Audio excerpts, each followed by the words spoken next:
আসসালামু আলাইকুম ওরহমতুল্লাহ। তো আমি একটা ভিডিও করব, সেটা হচ্ছে আমরা বাসার বেলকনিতে শখ করে কিছু মুরগি পালন করি।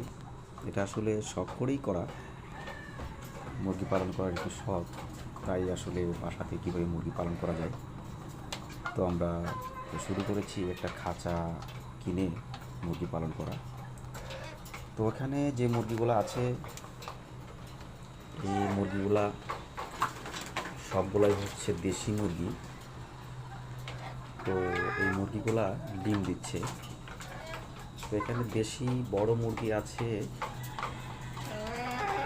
চারটা, এখানে দেখা যাচ্ছে। আমি খাঁচার ফুল ভিউটা দেখাই আপনাদেরকে।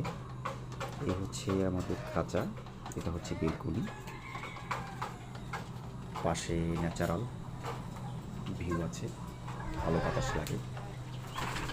তো এইখানে দুইটা চারটা মুরগি আছে, এক একটা খাঁচাতে দুইটা করে রেখেছি। এখানে দুটো দুটো চারটা মুরগি, ওরা অ্যাভারেজ ডেলি দিন 3টা করে ডিম দেয়।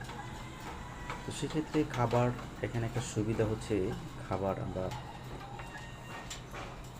নর্মালি যে খাবারগুলো দেওয়া হয়, এখানে আদার্স কোনো অ্যান্টিবায়োটিক দেওয়া হয় না। তো আপনারা যাদের শখ আছে, আসলে আপনারা চাইলে বাসার বেলকনিতেও মুরগি পালন করতে পারেন।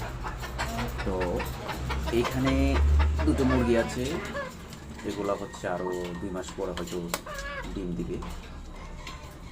আর নিচের থাকে দুটো মুরগি আছে, হয়তো আরও 2.5 মাস পরে ডিম দিবে। তো এখানে টোটালি একটা খাঁচাতে দুটো করে 8টা মুরগি আছে আর কি। তো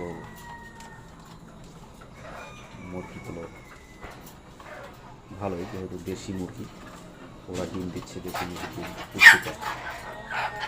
তো এখানে যে কয়েকটা মুরগি আছে, এই মুরগি দিয়ে আসলে নর্মালি বাসায় যে ডিমের চাহিদা, এটা পূরণ করা যায় আর কি। তো আপনারা চাইলে এটা ট্রাই করতে পারেন। ওকে, সবাইকে ধন্যবাদ, ভালো থাকবেন।